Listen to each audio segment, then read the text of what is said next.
à Kinshasa, la capitale, très heureuse de vous présenter ce journal dont voici les titres. La République démocratique du Congo va recevoir le chef de l'Église catholique en 2021. Le Saint-Père l'a confirmé au président de la République en visite officielle au Vatican. Le pape François et le chef de l'État Félix Antoine Tshisekedi Tshilombo ont ratifié l'accord cadre entre le Saint-Siège et l'État congolais. Bientôt, la construction d'une stèle en mémoire de martyrs du 16 et 17 janvier. Elle sera inaugurée ce 15 février. L'annonce a été faite par le diplomate congolais en poste au Congo-Brazzaville. Encore une fois, mesdames et messieurs, bonjour et bienvenue.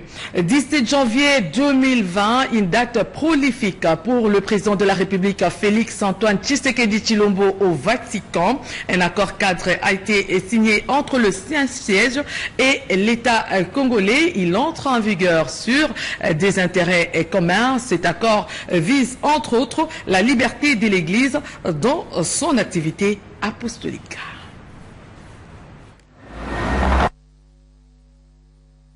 C'est une journée qui restera historique dans les annales de l'histoire de relations diplomatiques entre le Saint-Siège et la République démocratique du Congo. Accueilli dans la cour pontificale de Saint-Damas par le préfet de la maison pontificale, le chef de l'État, Félix Antoine Tshisekedi Tshilombo et sa suite ont traversé les compartiments par une procession d'honneur, comme le veut la tradition vaticane. Le pape François est venu lui-même accueillir son hôte des marques, à qui il a témoigné sa proximité affective et la sollicitude du Saint-Siège face à tous les soubresauts que connaît la République démocratique du Congo. Le pape François et le président Félix-Antoine Tshisekedi Tshilombo ont passé 30 minutes de tête-à-tête, délai maximal accordé aux personnalités des hauts rangs. J'ai rencontré une éminente personnalité qui a une parfaite connaissance de notre pays et qui suit de près sa situation sociale et politique, a déclaré le chef de l'État aux médias du Vatican. Aussi a-t-il renchéri avoir formulé de manière officielle l'invitation du pape François à visiter la République démocratique du Congo en 2021, année où le président Félix-Antoine Tshisekedi Tshilombo va prendre la présidence de l'Union africaine. Le Saint-Père s'est montré très favorable à cette invitation et attend de communier avec la communauté chrétienne catholique de la République démocratique du Congo. Au cours de cette audience, le président de la République a félicité le Saint-Père pour ses efforts qu'il ne cesse d'entreprendre pour le retour de la paix en RDC. Et pour se rappeler davantage de la situation dramatique de notre pays, le couple présidentiel a remis au Saint-Père un tableau réalisé par un compatriote, Les larmes de Béni, qui résume cette tragédie. L'autre moment fort de cette visite papale aura été l'échange des instruments de ratification de l'accord cadre signé entre le Vatican et la République démocratique du Congo au bureau du secrétaire d'État du Vatican en présence du président de la conférence épiscopale nationale du Congo, Monseigneur Marcel Outembi. Cet accord concordat signé en 2016 vient sceller un rapprochement entre le Saint-Siège et l'État congolais. Le chef de l'État a terminé son séjour par la visite du musée du Vatican. Toute l'histoire séculaire de ces lieux saints lui a été restituée, un moment inoubliable pour le couple présidentiel de la RDC de découvrir la mythique chapelle Sixtine.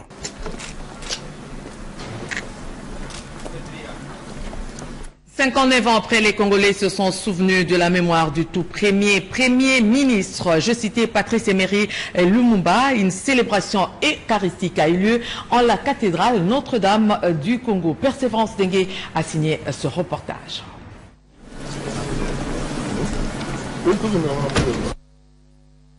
Notre-Dame du Congo a servi de cadre à la célébration eucharistique en mémoire de feu Patrice Emery Lumumba, premier ministre de la République démocratique du Congo, et ses compagnons Maurice Mpolo et Joseph Okito. Il était 11h30 ce vendredi 17 janvier 2020 quand a démarré la procession conduite par Monsieur l'abbé recteur Espérance Boindombe, curé de la cathédrale. Devant une assistance constituée des officiels, des chefs religieux, des chefs traditionnels, des personnalités politiques et des mouvements associatifs, de membres de la famille biologique du héros national et ceux de la famille idéologique lumumbiste, l'abbé Espérance Boindomba a dans son homélie centré ce message sur la souffrance, l'amour et l'espérance.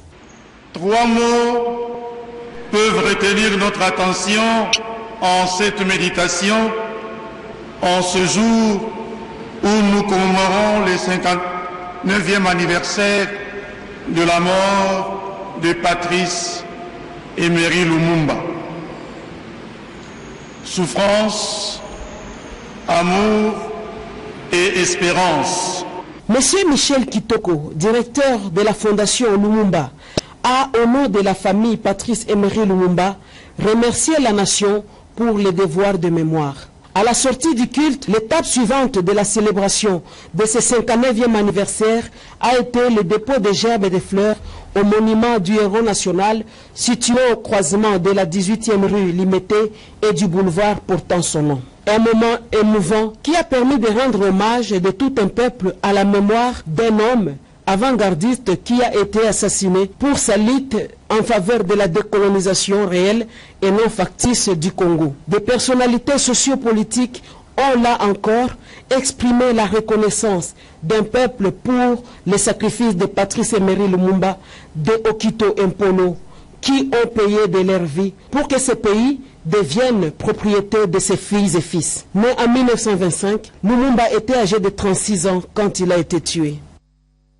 La commémoration de la mort de Patrice Emery Lumumba 59 ans après n'a pas laissé indifférents certains compatriotes qui ont donné de la voix au micro de la radio-télévision nationale congolaise.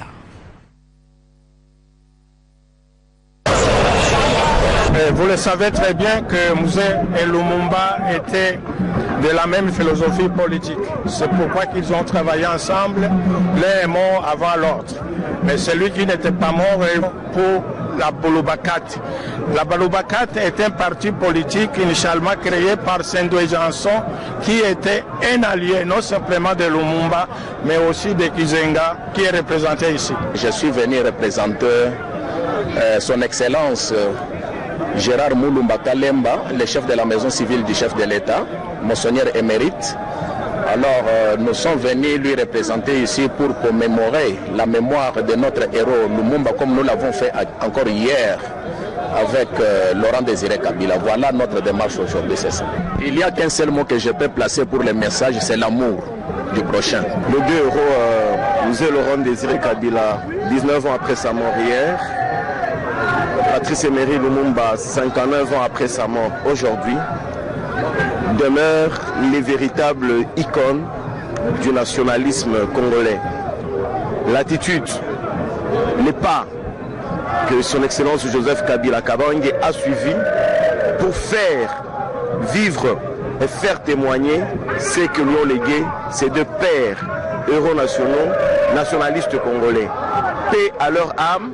Notre nation devra toujours s'en souvenir et la date ou les dates du 16 et du 17 janvier devront être célébrées par tous les Congolais, pour ne pas dire par toute la nation congolaise. Jour pour jour, 59 ans, c'est lui qui a combattu avec le célèbre Antoine Kizenga.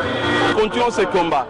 Un nationaliste, Patrice Lumumba, qui a combattu avec Antoine Kizenga, et que nous, ces fidèles, ces militants, ces compagnons, nous continuons. Pour nous, c'est un père, pour nous, c'est un nationaliste, c'est quelqu'un qui a été grand pour nous, pour le Palou et pour le Congo. Donc le message à retenir, c'est quoi? C'est comme Jésus-Christ avait dit, lorsqu'il lava le pied de ses apôtres. C'est une leçon qu'il donna. C'était laquelle?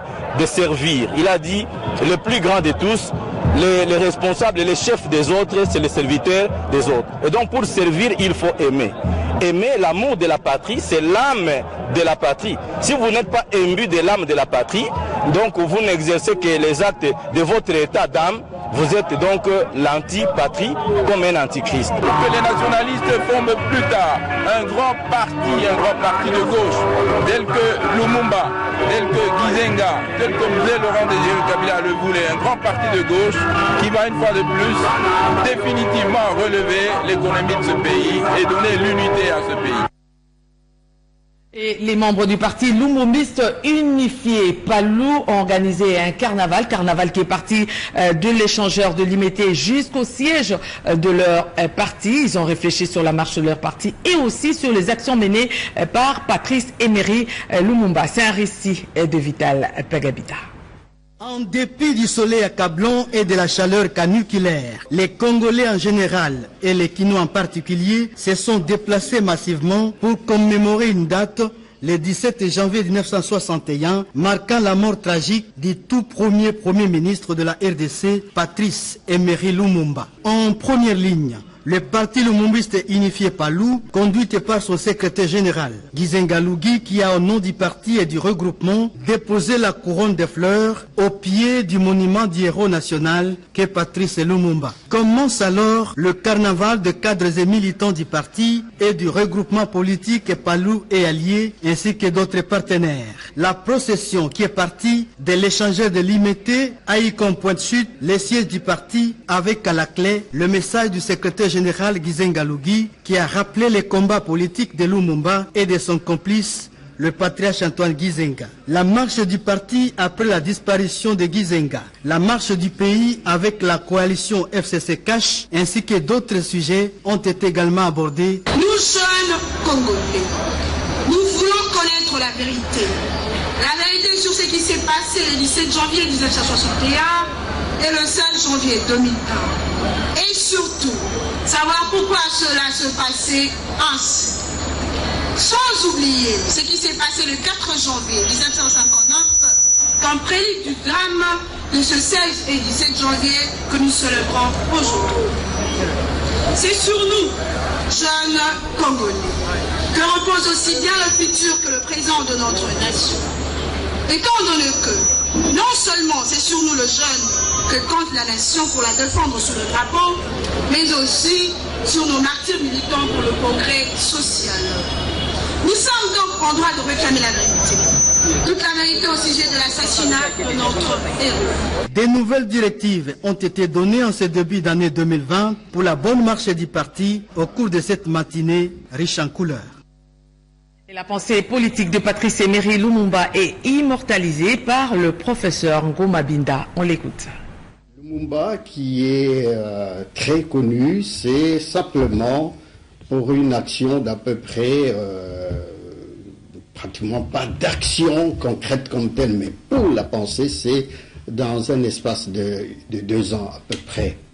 C'est-à-dire quand il entre en contact à Accra avec des révolutionnaires marxistes, communistes comme Kwame Nkrumah, lui-même qui avait organisé la conférence d'Accra en décembre 1958, et Sékou Touré, France Fanon, etc., Modibo Keïta, tous ces panafricanistes qui étaient réunis donc autour de Kwame Nkrumah. Et là, vous le savez, Lumumba était invité avec Kasavubu Diom, raison que vous connaissez, c'est-à-dire on le trouvait beaucoup plus radical, beaucoup plus anti-blanc, anti-colonialiste que Lumumba. Et là, donc, effectivement, quand il entre en contact avec la pensée des marxistes panafricanistes, là, il prend un tournant décisif pour réclamer l'indépendance immédiate.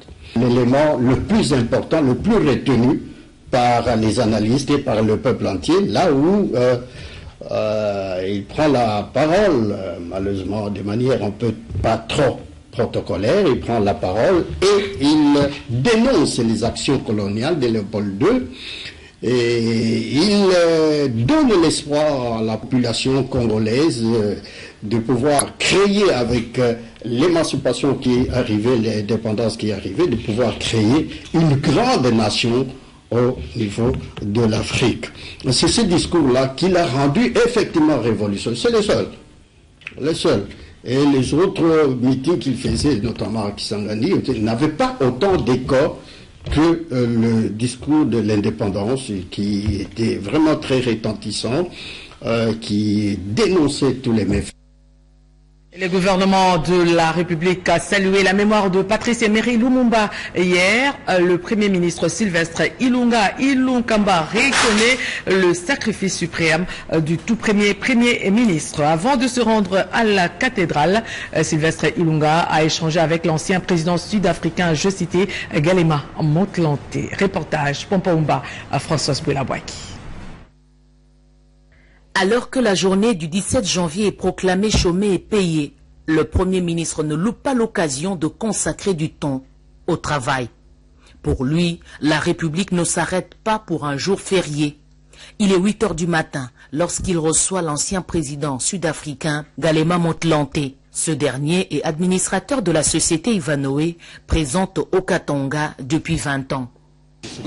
Donc nous sommes en fait dans une démarche pour sensibiliser les chefs d'État et les chefs de gouvernement de tous les pays qui sont dans le corridor nord-sud, c'est-à-dire la RDC, la Zambie, le Zimbabwe, l'Afrique du Sud, où le chemin de fer passe, pour que les compagnies étatiques de ces pays respectifs puissent travailler ensemble et renforcer les capacités. Et aussi le fonctionnement effectif de ce corridor ferroviaire très important pour leur pays respectif, mais aussi pour nous qui avons commencé à envoyer beaucoup de nos produits miniers au travers de ce corridor. Nous avons trouvé une oreille très attentive parce que rappelez-vous, il a été lui-même DG de la SNCC et donc il a promis de s'engager personnellement dans cet effort pour que nous puissions faire avancer cet agenda. La République, c'est aussi saluer le combat de ceux qui ont payé de leur sang pour offrir la dignité à la nation. Voilà 59 ans que disparaissait Patrice Emery Lumumba, Ilunga Ilunkamba, qui travaille présentement dans des bureaux qu'occupait le tout premier ministre, a rejoint les héritiers Lumumba en la cathédrale Notre-Dame du Congo. Dans son homélie, l'officiant du jour a insisté sur 3 concepts: souffrance, amour et espérance, qui ont été un chemin de vie pour Patrice Emery Lumumba. Messe terminée, direction le monument du héros national sur place échangeur. Là aussi, des mots tels qu'un combat pour l'indépendance et la liberté de la nation congolaise ont été prononcés. Accompagné de plusieurs membres de son gouvernement, le Premier ministre dépose une gerbe de fleurs au pied du monument Lumumba. Instant immortalisé par des rafales, des objectifs, des photographes. Okito Joseph et Maurice Mpolo, ces deux compatriotes étaient des collaborateurs de Patrice Emery Lumumba. Ils ont été assassinés en même temps que lui et ils méritent respect et considération. Le Congo-Brazzaville salue la mémoire de ces deux combattants. Nous avons célébré l'anniversaire de la mort de M. Laurent Désiré Kabila. Aujourd'hui, nous célébrons l'anniversaire de la mort de Patrice Emery Lumumba. Comme vous le savez, l'histoire nous apprend que Patrice Emery Lumumba n'était pas seul dans son combat. Il avait des collaborateurs. À son assassinat, il y a 2 de ses collaborateurs qui ont été enterrés avec lui. J'ai cité Papa Okito Joseph et Papa Mpolo Maurice. Et dans ce même élan, il y a aussi des très proches collaborateurs qui ont subi les mêmes sorts quelques jours après l'assassinat de Patrice Emery Lumumba. De ces nombres se trouvent Papa Pierre Elengesa, Papa Camille Yangara, Papa Christophe Muzungu, Papa Fina Jean-Pierre, Papa Mbouy Joseph, Papa Emmanuel Nzouzi, Papa Moujanaï, Papa Jacques Lumbala et les autres. Aujourd'hui, je voudrais rendre grâce à Dieu Tout-Puissant, le maître des temps et des circonstances. Je voudrais dire merci, grand merci au président de la République, Félix Antoine Tshisekedi Tshilombo. Dire merci aussi à l'ancien président de la République et sénateur à vie, Joseph Kabila Kabange. Dire merci à l'ensemble du peuple congolais. Parce que les martyrs de l'indépendance auront aujourd'hui un site où les familles que nous sommes, nous pourrions nous recueillir auprès de ces lieux-là. Pour vous annoncer, il y a une stèle qui sera bientôt construite en mémoire de ce martyr. Le site nous a été donné par l'ancien président de la République et sénateur à vie, Joseph Kabila Kabange, et l'ordre vient d'être donné par le président, son excellence Félix Antoine Tshisekedi Tshilombo, afin que le 15 février prochain, nous puissions avoir une place pour nous recueillir en mémoire de nos parents. L'ordre a été donné au Premier ministre et nous attendons que le Premier ministre puisse intéresser l'entreprise devant effectuer les travaux afin que le 15 février, les autorités puissent inaugurer la stèle. Direction Kolwezi, on va revenir sur l'inauguration de l'usine de Desiwa avec l'intervention de plusieurs officiels. À noter que cette usine va apporter plusieurs innovations dans le monde minier. Joël Lungenzabikanga nous en parle. Voici donc la société minière de Desiwa qui vient de voir le jour avec ce début de la production ce 15 janvier 2020. Albert Yuma Moulimbi, président du conseil d'administration de la GECAMINE, c'est le visionnaire et finalement le géniteur de ce qui est aujourd'hui la plus grande unité de production minière du pays. Ce projet a pour réserve 4 600 000 tonnes de cuivre et 420 000 tonnes de cobalt. Son investissement total est de 880 millions de dollars, adoptant la technologie hydrométallurgique à partir de la carrière à ciel ouvert. Sa capacité de production installée est de 80 000 tonnes de cuivre cathodique et 8 000 tonnes de cobalt. Venu pour l'inauguration, au nom du chef de l'État, le ministre près le président de la République, qui avait à ses côtés ses collègues des mines et des PMA, a suivi avec les autres invités les grandes innovations qu'apporte Desiwa dans le mode de coopération. Dans son discours lu par son représentant, le président du conseil d'administration de la GECAMINE parle plutôt de 3 ruptures. Première rupture, Desiwa est un projet à durée déterminée. Après 9 ans, la sous-minaise sera 100% GECAMINE. Deuxième rupture, Desiwa est un projet où les droits des partenaires sont équivalents. 51% pour CNMC et 49% pour GECAMINE. Une première dans l'histoire. Enfin, on note la présence des cadres congolais à tous les niveaux.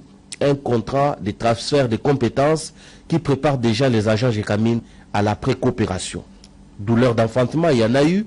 Tout le monde suit au jour le jour toutes les combines montées de mauvaise foi pour bloquer le réveil du Grand Congo dans les secteurs miniers. C'est Albert Yuma, les membres du conseil d'administration et du comité de gestion. Pourquoi? Parce que avant c'était un rêve. Personne n'y croyait. Cette concession était déjà perdue, mais ils sont investis sur base du droit de préemption qu'avait la GECAMINE pour arracher, pour pouvoir l'arracher. C'est vraiment une fierté pour nous en tant que travailleurs. Et là, nous disons à tous ceux qui cherchent à déstabiliser la GECAMINE que nous venons de très loin. Lorsque la GECAMINE ne payait pas, il n'y a personne qui criait sur la GECAMINE. Et aujourd'hui, la GECAMINE est en train de se reconstruire. Tout le monde doit nous accompagner dans cette lutte que de chercher à diaboliser là où le diable n'existe pas.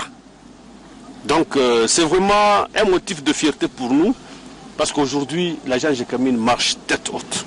Plusieurs autres projets en gestation pourront voir le jour. Question de faire bloc contre la machine qui tient à empêcher la réalisation des réformes engagées pour remettre l'État et le peuple congolais dans leurs droits.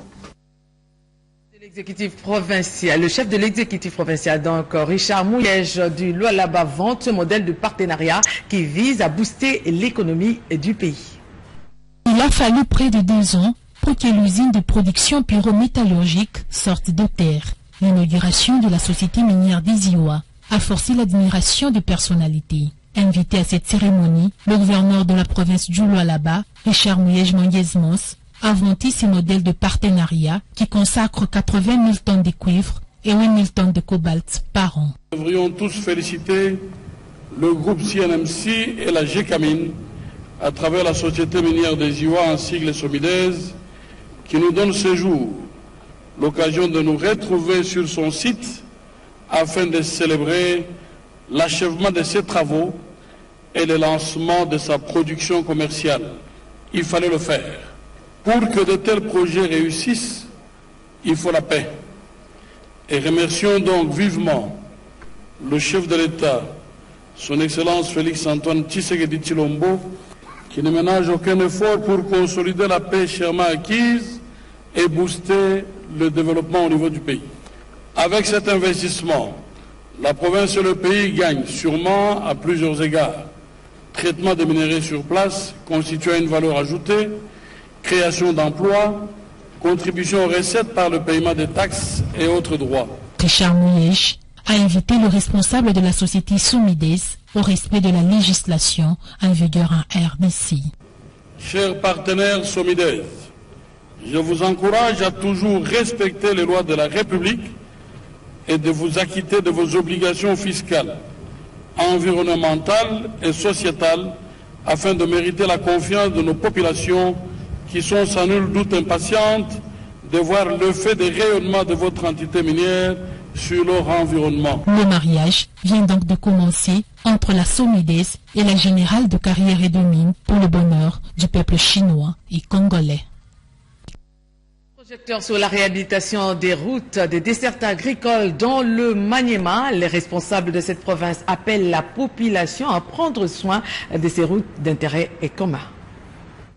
Vous savez très bien que notre province est une province qui est très enclavée et nous vivons essentiellement de relations interprovinciales, c'est-à-dire de petits commerces entre les provinces frontalières, notamment les Sud Kivu, le Nord Kivu et la Chopo, entre autres les Katanga. Les gros morceaux ici, ce sont les travaux publics. Nous devons absolument désenclaver notre province. Nous saluons le travail des titans qui a été fait par l'Office de voirie et de régie dans la capitale de la province. Aussi longtemps que les agriculteurs vont devoir fournir la capitale en denrées alimentaires, si les routes de dessertes agricoles ne sont pas créées et entretenues, ça ne sert absolument à rien. Et ici, nous sommes arrivés, nous avons pris la mesure de choses. Nous cherchons de financement en collaboration avec notre collègue de l'agriculture pour voir dans quelle mesure du possible comment créer et réhabiliter les routes qui existent déjà. Concernant les domaines du commerce, nous nous sommes rendus compte qu'au niveau de la province du Maniema, il n'y a pas de tribunal du commerce. Donc on va s'atteler à cette tâche-là pour installer le tribunal des commerces. Mesdames et messieurs, nous sommes arrivés à la fin de ce journal. Peut-être que vous l'avez pris en cours. Vous rappelez les principaux titres et notre devoir. La République démocratique du Congo va recevoir le chef de l'Église catholique en 2021. Le Saint-Père l'a confirmé au président de la République en visite officielle au Vatican. Le pape François et le chef de l'État Félix-Antoine Tshisekedi Tshilombo ont ratifié l'accord cadre entre le Saint-Siège et l'État congolais. Bientôt, la construction d'une stèle en mémoire de martyrs de l'indépendance. Elle sera inaugurée le 15 février prochain. L'annonce a été faite par le diplomate congolais en poste au Congo-Brazzaville. Mesdames et messieurs, vous avez suivi ce journal à Kinshasa, la capitale, en province et partout ailleurs. Nous vous disons merci. Nous, c'est essentiellement les héros dans l'ombre, dont Mamita Bangoulou, Ramada Poki, Merlin Mboulou et Alain qui ont concouru à sa réalisation. Je vais vous laisser en compagnie de Edwige Mongomba dans toute sa mongabilité qui va nous animer l'émission Notre Congo. L'actualité ne s'arrête jamais. La RTNC ne se lasse pas de vous informer 10 heures.